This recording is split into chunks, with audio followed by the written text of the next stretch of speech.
What's up, Wolfpack fam? It's your boy, Kid, back at it again. Happy Friday, ladies and gentlemen. You know what that means. It is Dad's Army Friday. Hanging alongside Captain Manor and Jonesy and the rest of the crew. What adventures are going to be happening on this week's episode? I got to stay tuned to find out. Ladies and gentlemen, snacks is not included, damn it. You got to bring your own. Don't forget to like, comment, subscribe. Free to do. Helps out the channel tremendously. Those that do those things, thank you so much. I will always keep saying it. Thank you so much. And yeah, let's get this journey started. Let's get it. Snacks not included. Let's freaking go. Turn on the A21, but he comes home each evening and he's ready with his gun. So who do you think you are kidding, Mr. Hitler, if you think old England's done? Now, men, during the time we've been together, we've been through some very dark times indeed. In fact, last winter, times were so dark that it was difficult to see ahead. Was that when we had the power cut, sir? That'll do. But now I'm happy to say that we can see the light at the end of the tunnel. Very long tunnel, very small light. There it is, shining brightly for all to see. Mr. Rogers won't like that, Mr. Manring.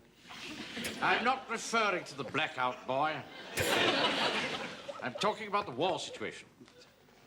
After standing alone against the Nazi hordes for nearly 2 years, I'm very glad to be able to say that at last help is at hand. Oh, that's awfully good news, sir. Who is it? It's the Americans. They're taking their time. The war's been on 2.5 years. Let's not have any of that sort of talk, Walker. It's just like those westerns, isn't it, Mr. Manring? You know, where the settlers have been surrounded by Indians and the US cavalry come in and save them in the nick of time. Just like it, isn't it? No, go. I wouldn't say it was quite like that. We've done pretty well on our own so far. But it's always nice to have a few extras on the team, you know. Sort of second 11, as it were. When can we expect them, son? A small advance party is due in Warmington on Sea on Saturday morning. And it's up to us to give them a very hearty welcome. You mean sort of roll out the red carpet for them, sir? Precisely, yes. But we won't actually have a red carpet, of course. Oh, no. I can get you a roll of American cloth if that'll help. Mr. Speaker, we must take our American cousins to our bosoms and take them into our homes and fertilize with them. Whoa! Well, in a manner of speaking, yes. Hey. I don't think my mum will like a lot of strange Americans around the house. In time of war, Pike, one can't choose one's bedfellows. Sir, I have a double bed and I'm perfectly prepared to share if one of them should be hard put. I'm not talking about bedfellows in that sense, Godfrey. But it's just as well because I'm able to get up and walk around a bit during the night. Don't you think we ought to show the Americans something that is really typically British? What about a display of island dancing? I mean, you can't get more British than that. No, that's a very good idea, Walker. You should be able to help us there, Fraser. You're the president of the Warmington-on-Sea Caledonian Society. Well, so that's just going to be a wee bit awkward, you see. I'm the only one in it. There used to be two of us, Jock Mackay and myself, but when I raised the subscription to 5 shillings a year, he wouldn't pay it, so I threw him out. Damn. Sir, I've just been struck by a thought. Yeah. When I was in the Sudan, and we just signed a peace treaty with the Fuzzy Wuzzies, General Kitchener thought it'd be a good idea if we had a bit of a get-together. So he asked them what they'd like to do, and they thought they would like to have a spear-throwing competition. But it got a bit difficult. Why was that? They wanted to use General Kitchener as a target.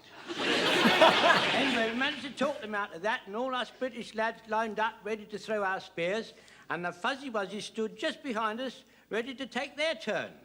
Anyway, I cast my spear forward, then I took a step back. Oh, get to the point, Jim. I did, sir. One of them Fuzzy Wuzzies had his spear just like that. And I did not like it, sir. Anyway, the point of my story is we ordered and asked them to watch a darts match at the Red Lion. That's a very good idea. An evening in a typical English pub. Yeah. What could be better? Very good. Do you mean to say, sir, you don't think I'm going into the realms of fantasy? Certainly not. Oh, no. No, we'll invite them to a spear throwing, to a darts match in the Red Lion on Saturday night. You can bring the ladies. I'll bring Shirley. You know her, don't you, sir? Yes, I do, indeed. I'll bring my girl as well. She doesn't say much, but she's ever so nice. Uncle Arthur, Sergeant Wilson will bring my mum, won't you? What? Yes, yes, I suppose so, yes. Will you be bringing your wife, sir? No, I don't think so. Damn. I don't think Elizabeth would do much for Anglo-American relations.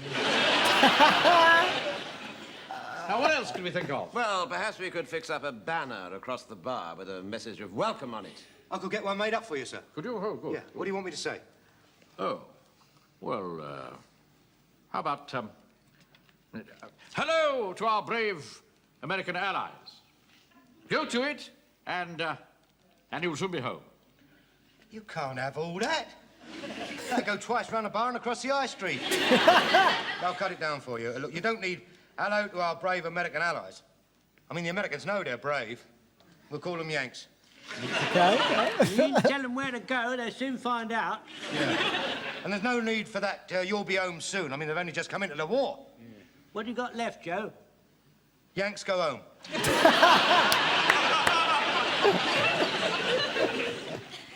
All right, well, think up some short message, and don't spend more than 10 shillings on it. Right, leave it to me, sir. What will it say? Let's see. We're as different as can be. Hi, buddy. It's a bit brief, isn't it? Well, you said don't spend more than 10 shillings. Anyway, it's snappy, it's to the point. The Yanks like that. Godfrey, I've got a kind of feeling that tonight is going to be a bit of a disaster. Oh, dear, I do hope not. I must say you're looking very nice tonight, Mrs. Fox. Oh, thank you, Mr. Jones. I wanted to look my best. Americans are used to all those Hollywood blondes, and, well, we don't want to disappoint them, do we? Do you like my scent? It's lovely. Yes, it's Californian poppy. I thought it would be appropriate.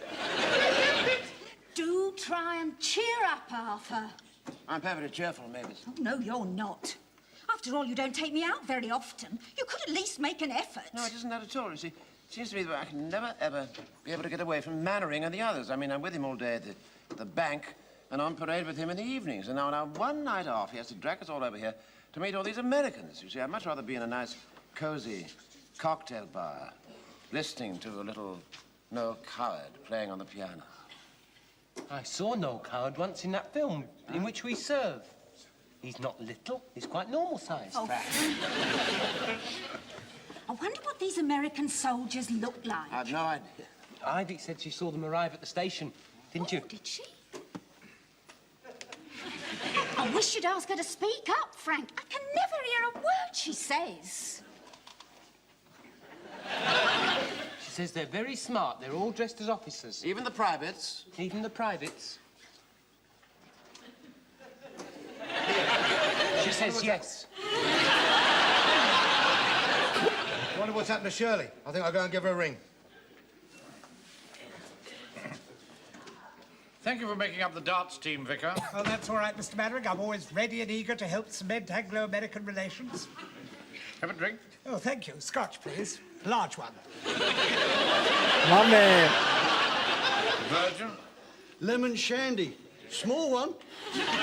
Small lemon shandy and a large whiskey, please. Sorry, Captain Mannering. I'm afraid I can only let you have a single. I'm short of Scotch. What a mercy Providence has undertaken it all. You know the vicar's weakness, don't you? A double list early in the evening, and heaven knows what might happen. We don't want the Americans to get the wrong impression of our clergy, do we?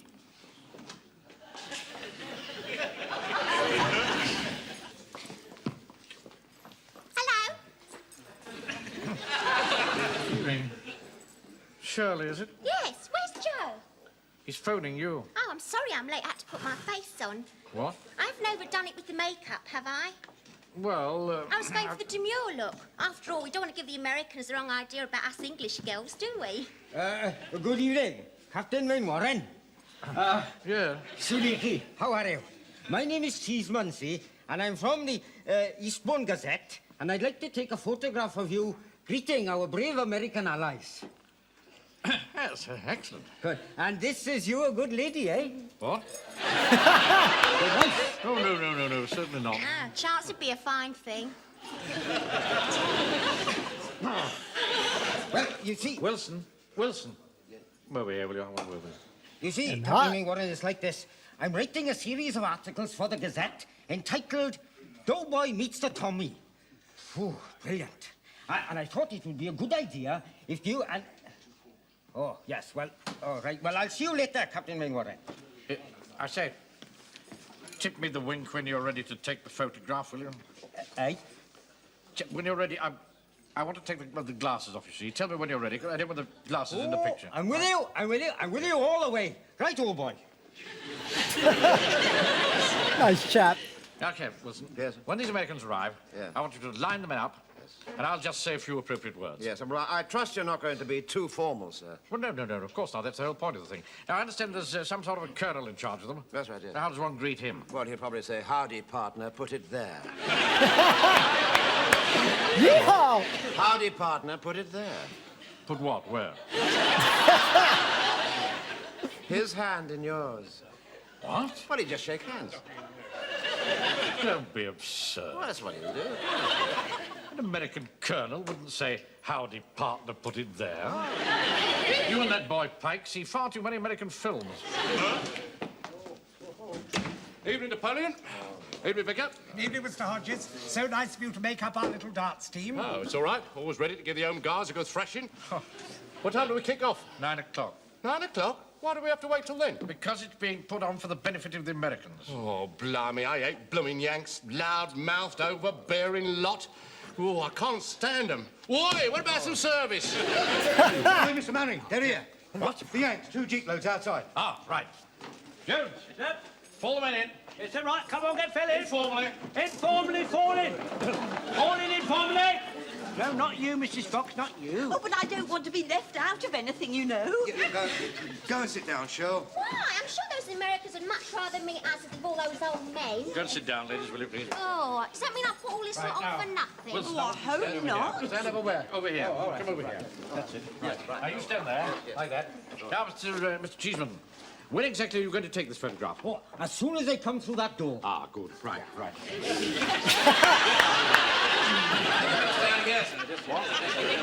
I love this show. On behalf of the people of Warmington-on-Sea... No. This is the Colonel. Oh. Ah, yes. Howdy, partner. Put it there. What did you say? I told you so. Turn your head a little more this way, Captain Mainwater. I'd just like to say a few words of welcome to you and your men. Sure, go ahead, Captain. Right. I was not in the way. Excuse me, sir. You better put your glasses on. What? Your spectacles. Oh, Come on. All right. That's it. That's better. Howdy. On behalf of the people of Warmington-on-Sea, I bid you welcome and congratulate you upon entering the war. At last. Thanks a lot. My name's Schultz, Colonel Schultz. My name is Mannering, Captain Mannering. This is my sergeant, Sergeant Wilson. How do you do? It's awfully nice to meet you. Did you have a jolly crossing? Oh, it was very jolly, except for one thing. Oh, what was that? Those beastly Kraut submarines that kept firing torpedoes at us. Oh, my dear, how awful. Well, now you're here, we'd like you to be our guests, so just relax and make yourselves feel at home. Okay, boys, you heard what the man said. Relax, make yourselves at home. Hi, come on, you guys. Excuse me. Damn. Wow.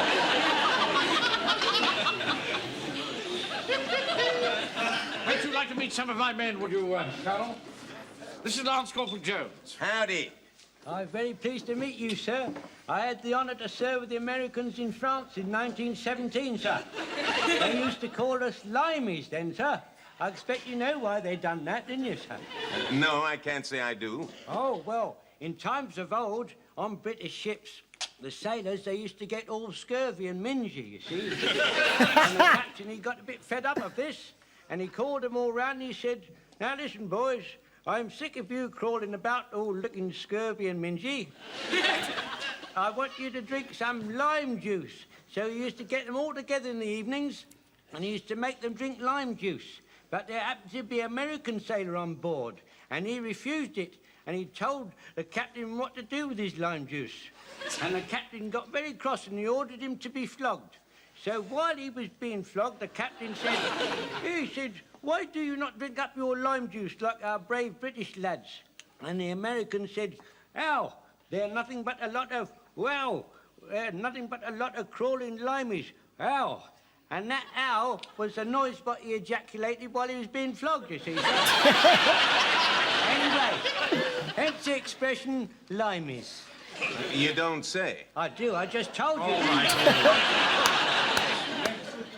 Mavis, just a minute. Mavis, what on earth's going on? Oh, the sergeant here's been ever so nice. Says I'm the perfect English rose. You sure are, sister. Just a minute. You haven't been introduced to this lady. Listen, buddy. Why don't you go take a powder, huh? Take a powder? Yeah. Oh, I believe you're jealous, Arthur. Wilson! Yes, I'm coming. Yes, sir. What is it? What? This is Private Fraser. Howdy. News the day and news the hour. See the front of battle lure. And see the proud Hitlers wandering tour slaves and slavery. War would be a traitor day.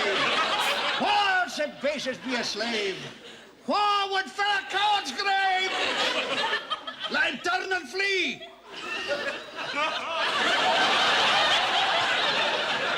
Well, Captain, you sure have an international unit here. My God, I don't know what that lingo was, but it sounded great. What part of the world does this old-timer come from? Scotland, and that was nae foreign lingo. That was a battle song by Robbie Burns, brought up to date by me. God damn it, what do you know? What indeed? Private Godfrey? Oh, good evening. I'm so sorry my sister Dolly couldn't come tonight. She got a touch of rheumatism, but she sent you some of her upside-down cakes. Well, Captain, you sure got some veterans in your outfit. I didn't know the British Army took them that old. Well, of course, you see, we're not real soldiers. What are you talking about? Well, Not real soldiers. We're not, are we? We're not real soldiers. I mean, we're home guards. Oh, what are home guards? Well, sort of part-time soldiers. You see, Mr. Manning is the manager of the bank, and I'm his chief clerk.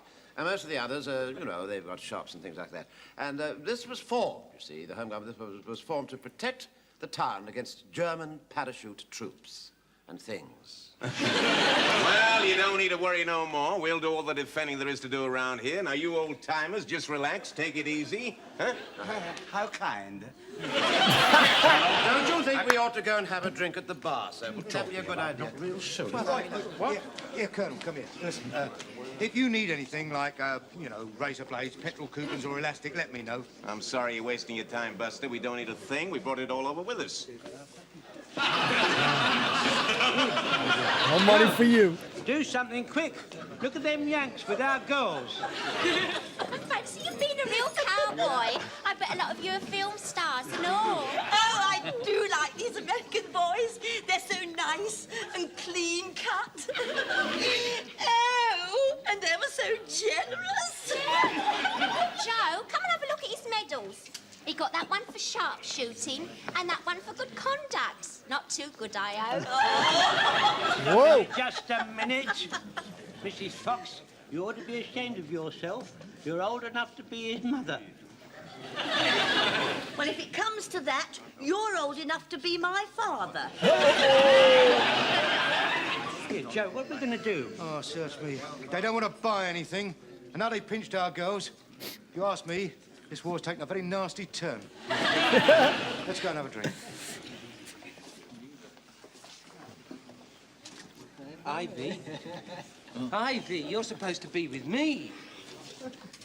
Pardon?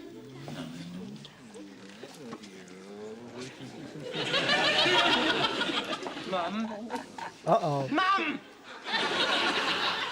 Whatever's the matter, Frank? He's got his arm round Ivy, look. Oh? He won't take it away. Make him take it away, Mum. Make him take it away. Don't be so silly, Frank. I shall never speak to you again, Ivy. Now, Colonel.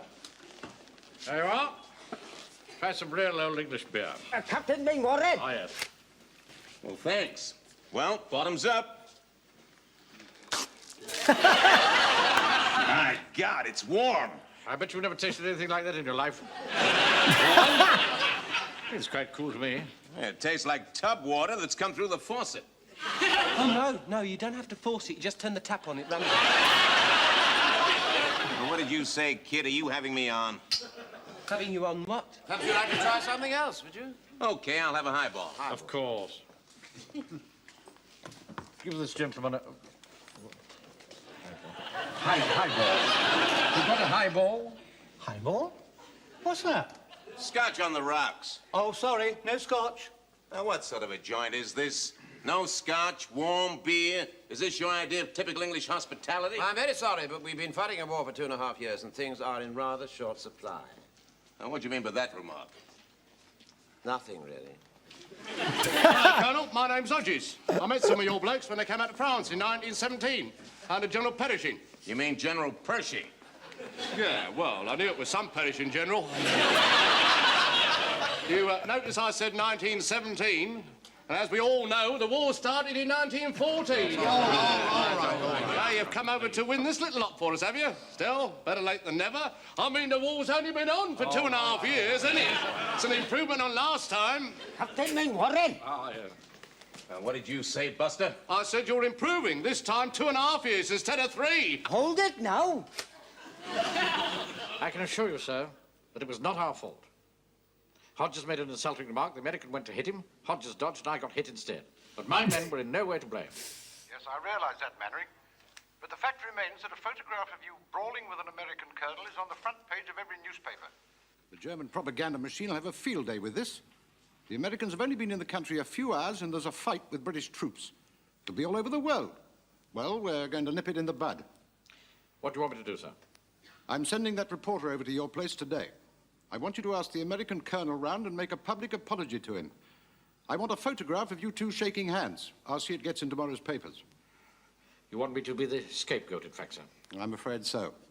That's one of the penalties of wearing pips on your shoulders. You sometimes have to take the can back even when it isn't your fault. Now, see to it. Very well, sir. It's an awfully good spread, isn't it, sir? Terrible disgrace. I'll never live that down. Rather a nice one of me, don't you think? If I get in touch with the paper, they might send me some prints. Oh, I don't. Damn, Warden. Permission for you to see a deputation, sir. Yes, Joan?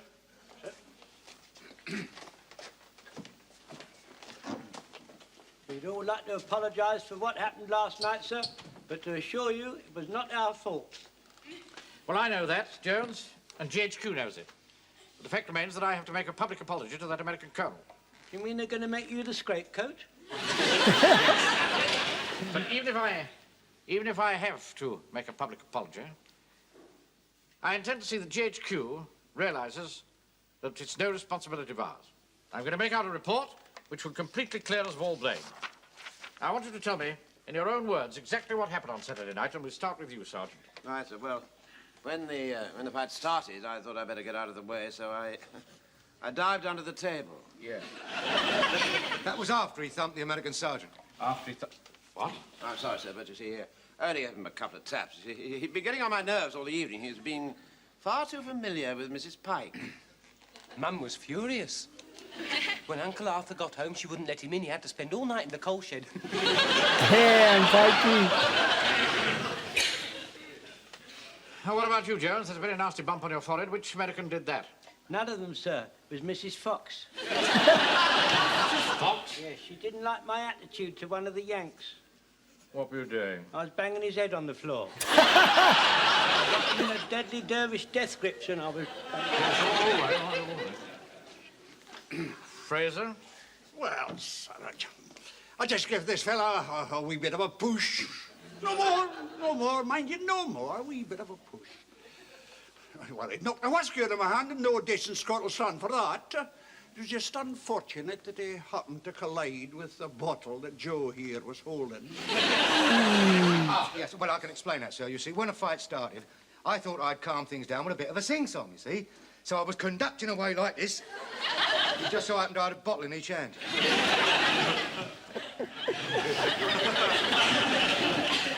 What about you, Pike? I'm sure you didn't do anything violent.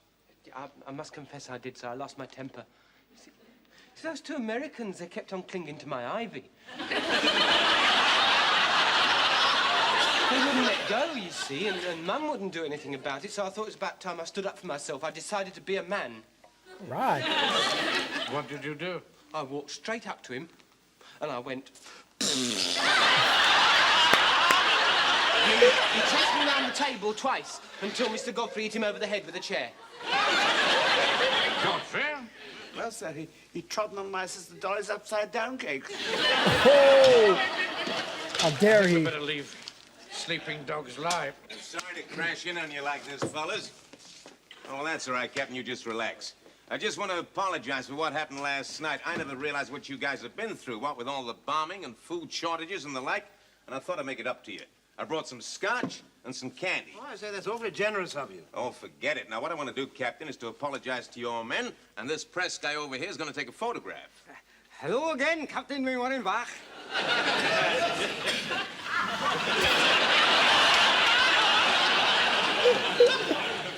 Actually, I was just about to apologize to you. What for? It wasn't your fault. I can't let you do that. As you British say, it wouldn't be cricket. So, if you'll get your men together, Captain, I'll be beholden to you. Well, if you insist, fall the men in, Corporal. Right. If you come this way, please, sir. I'm right behind you, old-timer. I'll give you £2 for the bottle of whiskey. Certainly not. £2.10. Get on parade. I must say, I rather like the look of that whiskey, sir. Yeah. It's rather nice, that fellow, Colonel Schultz, don't you think? Just a minute, Wilson. Yes, sir. Isn't Schultz a German name? Yes, right, yes, yes. What's the man with the German name doing serving in the American army? A lot of people in America know with German names. Really? Yes. Well, things got completely out of hand. We're fighting on our side with German names. We're better off on our own. At least we knew who was who and what was what. Right. Right, come on, get filling. Line up now. Come on, line up in all the line. Now, don't you worry about that, old-timer. You just gather around me in an informal group. Very good, sir. In an informal group, round the colonel, at the double, gather. Come on. Come in. I just want to say how sorry I am for what happened last night. And as a peace offering, I brought you some candy bars. Perhaps you'd like to help me give them out, Captain. Yes, of course. Now, my men would be here to apologize in person, but we've got a ladies' night in the mess, and they're fixing the place up. Ladies' night at the mess? Oh, yes, that's a Frank, when we both went back to tea, did you notice your mother was dressed up in her party frock? Yes, I did, Uncle Arthur. Yeah, I thought it was rather funny, just to make toast in. When I phoned Ivy to ask her to meet me after parade, she made an excuse. I could tell she was lying. I could hear every word she said. Wait a minute. Shirley said she couldn't come out tonight because her hair was in a mess. Now I know which mess. You, Carol! I'm all ready. I'll be right with you, honey. You just wait outside in that there Jeep. All get ready for the photograph, gentlemen. Excuse me, is it true in the last war the only thing the American charged was the 10% on the money they lent us? Now, what was that, old-timer? Hold it!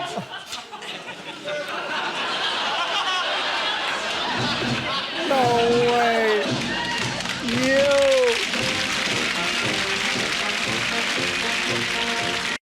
Ladies and gentlemen, I love this show. This was, to me, this was a banger episode. We got the Yanks, and one thing I think we'll steal Walker's line where he wanted one of the Yanks go home.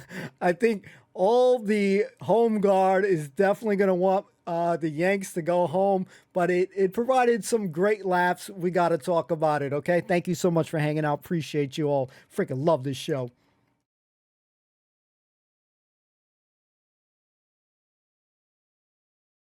Howdy, partner. Put it there. Put it where?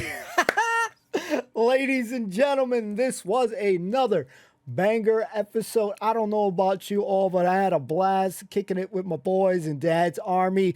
The facial expressions that Captain Mannering always makes on a lot of episodes, his disgust, is just like, God damn, man. And, he couldn't phantom. He couldn't believe that is a line that he was going to say. And then you got the dude come in. You got the mixed match, saying it to the younger dude, but it was not him.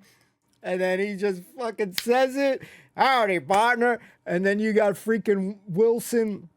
He kind of just smiling in the background there. So absolutely love this episode. The Yanks, go home, damn it. You freaking guys, man. You guys are taking all the ladies. And how long would you say with a shiner like that? How long do you think that is going to heal for him? Because now he's got one. He's going to definitely have two, man. And listen, I blame it on number one. I blame that shit on the warden. And then, man, those guys, the Yanks went in on them ladies, man. Once he said, yeah, go kick back and relax and stuff, man. What you expect, guys? You bringing some hot ladies in there? You got Shirley. I got to say, number one, I'm so glad to see Shirley. But at the same time, I hope I got her name right. If not, Walker's lady and shit. I was so happy in the moment. I have been saying to myself over these last episodes, these course of time, that I have missed Mavis. Just something I don't even think I said it out loud to anyone. But I've been missing Mavis, ladies and gentlemen, and I am so happy to see her here. And seeing the ladies have a good time. Miss Fox is funny as hell as well. She jabbed on my boy Jonesy, calling him old and shit, like a father and shit, or grandpa, whatever she said in that moment there was absolutely stellar. All the ladies were having a great time. And, my boys were getting jealous, man. Walker, Wilson and stuff, and Pike, even Pike's girlfriend was there too. A little bit funny ass moments because, I remember seeing her. She was quiet. She didn't say much, but we haven't really seen her like that. She's not recurring. She's not in like every episode and stuff like that. So she was funny as hell. I'm trying to figure out what the hell she's saying. Pike was absolutely stellar on this episode as well. Just when you think that, oh man, kid has become a man, he says something about that life. He about to knock one of those Yanks out. And you went, the thing that he did there, that was absolutely funny as hell. He went to his mama, and again, I've been calling him mama's boy probably since the first episode or some shit, or early on in the first series. I've been calling him a mama's boy. Hey, mom. The Yanks are, with my girl and shit. Not one, but two, man. So just some great ass stellar moments. The dialogue was there. Jonesy talking with all his previous 1917 shit, and just confusing the shit. I get Mandarin like this, man. He kills me, man. And the way that Wilson was greeting him as well, man. Man, the way he has that kindness to it is so damn elegant. So sophisticated. Again, he's smooth with the words. He's the ladies' man a lot of times, but yeah, he's got a really nice way of speaking that is just very cool. I hopefully that makes sense, but I really just enjoyed this episode. There was just too many damn good moments.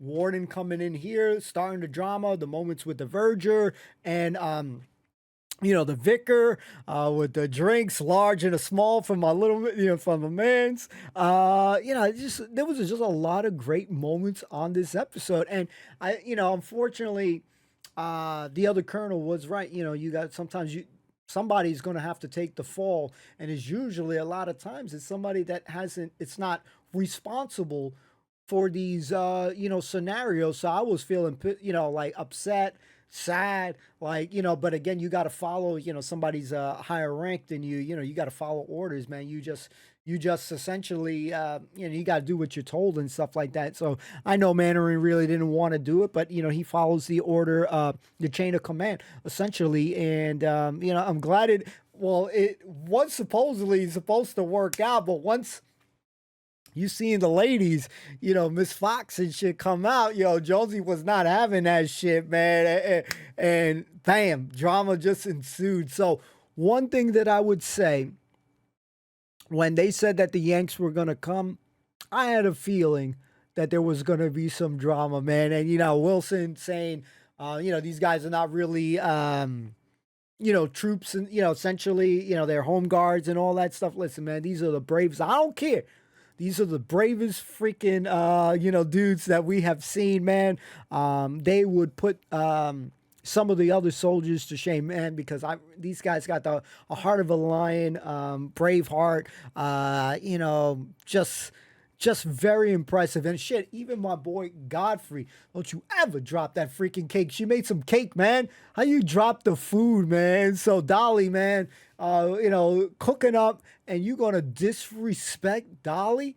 Nah, man, not on Godfrey's watch. I was massively impressed that he did something. Frasier, you know, with his little, he did that war, what is it, like a war song or something? Was not too familiar with that, and I'm like, what the hell is going on in that moment there? But, you know, Frasier cracks me up. And again, these characters are so damn special. These adventures are so damn awesome. And yeah, I mean, having the Yanks come up on an episode, it freshened it up and made for some crazy scenes with everybody, you know, essentially, you know, having a little fun. At least the ladies and the Yanks were having some fun. And then when freaking, I think it was Wilson who goes up to the dude, and the dude is like towering and shit, man. Oh man, he's, you know, Wilson's getting insulted a little bit, and I'm like, damn, man. You know, obviously I'm rooting for my boys. You know, I'm rooting for the home guard, and that's my peeps. So, you know, I didn't want my boys getting in trouble and shit. So I like that some of them stood tall, but they didn't take the punch, man. Poor freaking Captain Mandarin taking the beating, man. So I feel bad. So if you get, I ain't never had a black eye like that. So I don't know how long would that take for him to recover 1-2 black eyes. Let me know in the comments down below. Did you enjoy it? Let me know. Some great moments, great lines, great action. You know, it's always great to see people who you don't get to see as often. So I really miss Mavis on, you know, I missed her on this episode, so I'm glad to see her. Hopefully you guys enjoyed it. Let me know in the comments down below. Don't forget to like, comment, subscribe. Free to do. Helps out the channel tremendously. And I'm just looking forward to see some more adventures. So thank you for accompanying me on my journey, my dad's army journey. You guys are freaking awesome. So thank you. We'll see you soon. Peace out. Take care. Be well. All the best.